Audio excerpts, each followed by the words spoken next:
Quarter 3 is about to start, and that means it's time to start thinking about quarter 3 goals. I am going to be combining two systems for my goal setting and planning and, goal getting this quarter, which is the 12-week year, which is a book, and the Epic Goal System by Joshi Corinne, which I believe she is sort of closing now, and that's fine. But I'm not going to be sharing full details of either of those, of course, but I am going to be sharing how I'm combining them a little bit and how I intend to try and actually achieve some stuff this quarter. This quarter, I am going to be sticking a little bit more strictly to the 12-week year to give it a proper go, but I am going to be also including elements of epic goals. So that's what we're going to be chatting about in today's video. Before we get too far into that, let's have a little look at the week that we are planning. Memory keeping, planning, you know what I mean, and the supplies that I'm using. So I am memory keeping the week of my birthday, which is the 13th of April, in my A5 wide, 7x9, but it's the same as A5 wide, Tilly Journals, which is my shop planner, which is a 6-month weekly only vertical 1-column no dot grid planner. So I am using a kit called Romance Reader by Plannerface with art by Clip Art Kits. I do PR for Plannerface, so you can use Tilly to save 10% when you're shopping. But if you've been around here any length of time, you know I PR for Anna just because I love her stuff, not because I get free stuff, but I do get free stuff for promoting for her. But that means that you can use Tilly to save 10%. Other things that I'm using, I do also have a foil bundle from Scribble Prints Co. in this sort of pinky magenta foil, and it is in the confetti format. I, for some reason, didn't appear to have the bougie boxes, and that's absolutely fine because I didn't want to use them anyway. And instead, I used some underlays from my own shop, so I used these solid lilac lines, they're called, but they are very oops.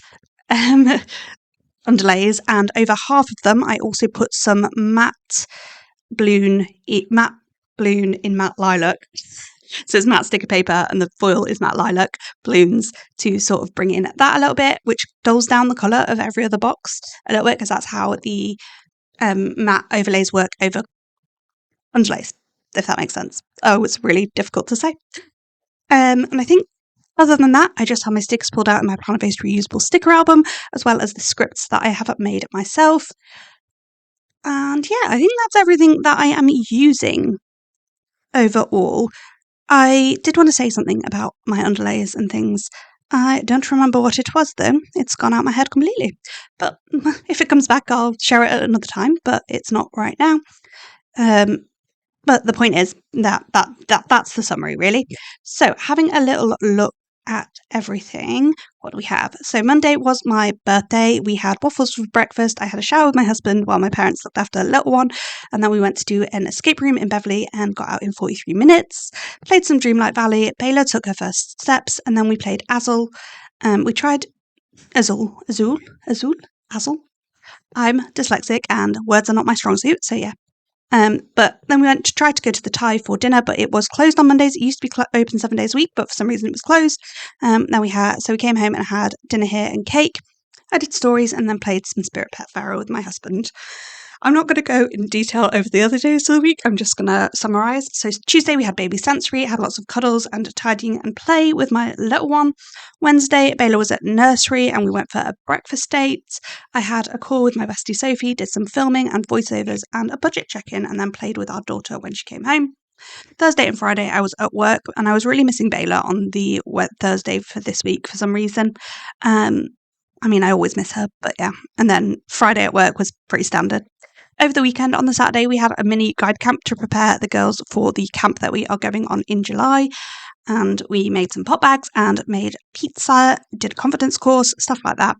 And then they stayed overnight, but I did not do the overnight.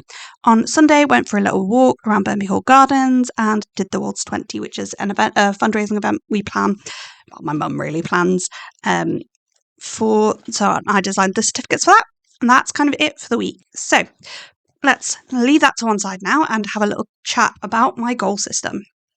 So I'm just going to go over the very vague steps of not both systems of how I'm going to be using the two systems. So as I've said, a lot of this is from 12-week year, and I'm not going to be going into the detail of the book.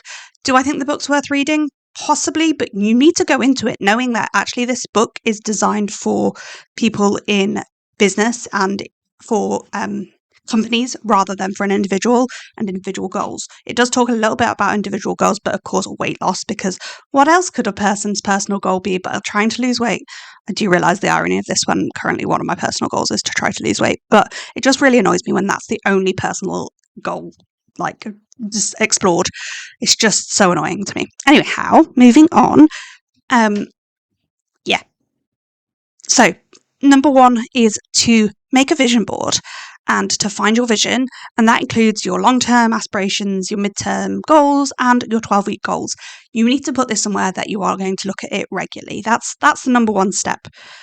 The number two step of 12-week year is just to set your goals, and it doesn't really give any advice on how to set these or anything like that. This is where I'm going to be using Epic Goals a lot more.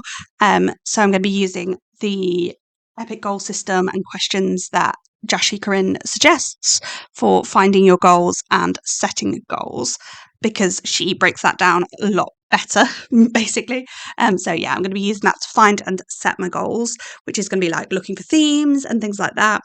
And then I'm also going to use the sort of Epic scoring for my goals and how she suggests you write them, which essentially is clear, concise, and connected. And then I'm going to, for the next step, which is making the plan, is to, I'm going to sort of combine the two systems. So 12-week year uses what's called tactics, which are essentially action steps. And so I'm going to use those tactics and its plans for how to make those tactics, as well as what Joshi Corinne suggests, which is how she breaks down goals and things, which includes typing your goals and looking at the pros and cons of each type of goal, looking at the purpose, ideal outcomes, and action steps by doing a couple of different things. She's got a lot of videos about goal setting. I really recommend you go and watch her videos. A lot of the Epic Goals course she has now covered on her YouTube channel, and I don't really know what her plan for whether she's going to keep releasing it or not is, but yeah. But yeah, I'm going to use sort of their methodologies of trying to break things down, which I have talked a little bit about some breaking down methods, and I will talk about it more, I think, as I go forward.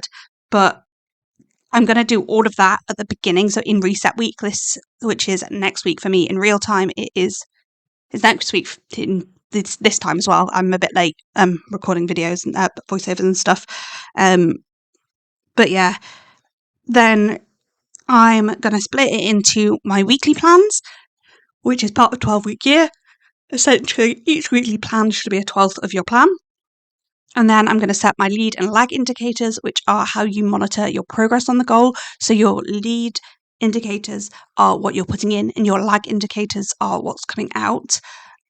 And lag indicators could lag behind. That's part of the reason it's called. And then I'm going to be using sort of a lot of the goal getting tips from 12-week year to try and sort of utilize those. But then I'm also going to be using the reflection of specific goals. And so I am really amalgamating the systems. And I think this will work really well for me because I am probably leaning into the 12-week year. So things like he talks about a module a week and a weekly accountability meeting, and about holding yourself accountable. Accountability is holding yourself to something, not about other people holding you to it. And he talks about successful commitments and different things like that. And I think some of those bits and pieces could be really helpful for me. And I've actually done a summary of both of the goal setting systems in my goal journal. I'm probably not going to have a goal journal next year. I think I'm going to move all of the stuff that's in here. I'm going to put a lot of it into my personal reflection, my personal development journal, and then a lot of the other stuff that's in here, like my goal planning, I'm probably going to move into my actual journal, or at least like partially move it into my actual journal, but I haven't quite worked that out yet. But I don't think it's working for me at the moment, having a completely separate journal. I think they need to be combined.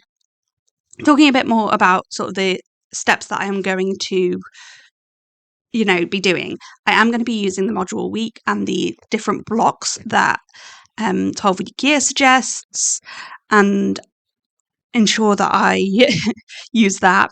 And I am going to be trying to have weekly accountability meetings in the way that he describes them with the little agenda that he has. I probably don't have. I'm probably going to just do those with either Sophie or my husband. Neither of them, I don't think, are using the 12-week year, but we might also do a little individual report. And things like, one of the things that's recommended in 12-week year is take 5 minutes each day to plan your day, and you're spending 15 to 20 minutes each week to review your progress and plan for the week. And those are things that I want to do, but I also want my plans to be set up. I want to know what actions I need to take at the beginning of the 12 weeks each week to achieve my goals, because sometimes when I don't do this completely, which I haven't done recently, I just kind of ignore all of the bigger bits or different things and just completely don't even put it on my radar. And once it's on my radar, it gets done. So last week, we properly built the Calyx unit that I've been putting off for the last 11 weeks. No joke. No, 10 weeks. And we've not 100% finished. There's some bits that we need extra parts for, so are going to make it fully built in. We need some wood for that. My dad's looking for some decent wood for us to do it with, and we're going to put some DVD storage up one side. So there are still little bits to be done, but that project basically got done in 3 days because we actually put our minds to it. And I think having a 12-week plan with what I'm going to do each week to achieve my goals is important for that. And I think, to be fair, I think Epic Goals does suggest you sort of do it, but it also says, Joshi Corinne, Jess talks a lot about not worrying about the perfect plan. And I totally agree with that. I think the plan needs to be flexible, but I think having an idea of which week you're going to do what is actually quite important. So yeah, that's kind of the idea that I'm going with. I don't know whether that was particularly helpful or not, because I feel like I've just kind of said, I'm going to do a vision board, set my goals using the questions and breaking them down the way Joshi Corinne suggests you do to find my actions, and then make a plan that is going to be over 12 weeks using lead and lag indicators, the module week that is talked about in 12-week year, and a weekly accountability meeting. But to be honest, that's the idea. That is overwhelmingly what I'm intending to do. And I think realistically, a lot of my goals for quarter 3 are going to be to continue basically, and to not drown.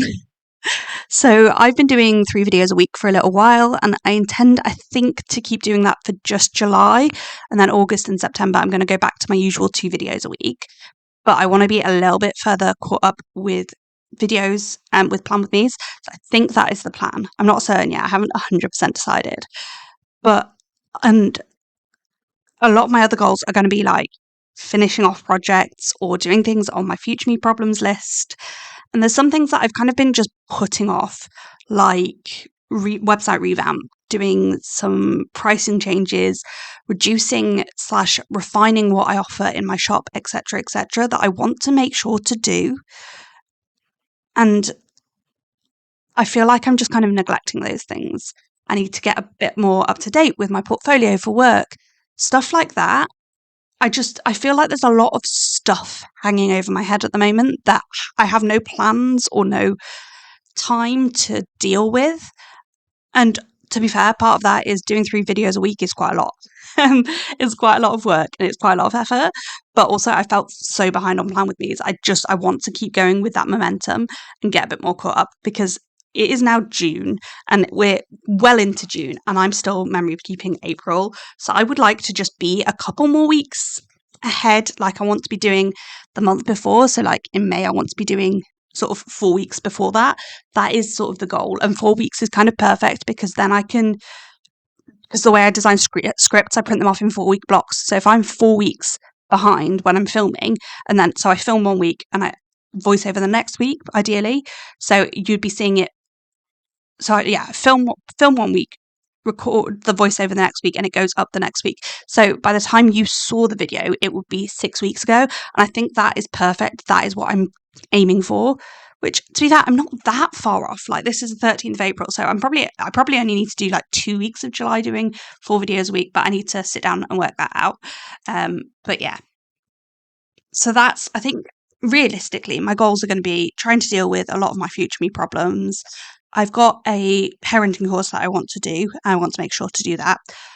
And then like putting up pictures in the house, getting like on top of actually doing our budgeting and finding our routine a little bit more, going for dates and stuff, having leisure time. I think a lot of my goals are going to be around that side of things rather than new projects. I do have a couple of things coming up later in the year that I do need to focus on, and I do want to do a few more releases in my shop because I haven't done one since February, which isn't ideal really, and I haven't done an anniversary sale. To be honest, my shop isn't bringing me joy at the moment, and I'm seriously considering what I want to do with it. And that, I think, so my goals for Q3 are going to be catching back up on things like my future me problems, stuff like that, deciding what I want to do with the shop and how I'm going to do that. And yeah, I think that's basically going to be it. And then getting back to actually trying to lose weight and doing daily exercise and stuff like that. Because at the moment, I've really just fallen off, and I just keep falling off. And I'm really struggling to build momentum. And I want to look at Q3 as sort of a fresh start. Yes, I can make up a 90, I can't do maths, 13 sevens habit, and I can hit that many days in a row of exercise. That is what I really want to do in Q3. But I haven't brainstormed yet, and that will be coming up. I'll maybe talk about my brainstorm a little bit in a future video, because yeah, this is just kind of what's going on in my head at the moment, but I need to actually sit down and have a proper think. There's things like last year I did a lot of the dose actions from the Dose Effect book, and I want to look at whether the list of them again, because there's 20 actions I think in that, and I want to look about whether any of them are things I found helpful and that I want to re-implement. So like two of those are gratitude and achievements, which I still do, but the rest of those I don't really do anymore. So I want to have a little look at them and make a decision as to whether I want to try any of them again and re-implement any of those. There's just stuff like that I feel like, yeah. So overall, I think I've talked a bit about the process I'm going to like attempt to live by and what I think my goals are, but essentially that is revamp of Tilly journals and make sure the shop is something that brings me joy, because as I said, at the moment it isn't, and I don't want that from my shop. I want my shop to bring me joy. Doing the childcare course that I have brought, which is from Nurtured First. So yeah, revamp of Tilly journals, Nurtured First course, and prepping for some things that are coming up, and also just dealing with my future me problems. I think they're going to be my 4 main goals for the quarter. But yeah, I've kind of rambled in this, and I'm not sure how helpful the voiceover was, but it is what it is. I do like to ramble. That's all I've got for this video. On the screen in a moment, YouTube will be recommending my previous plan with me's in this planner, as well as a video it thinks you'll enjoy. Don't forget to comment, like down below, all that kind of jazz, and I'll see you in my next video. Bye!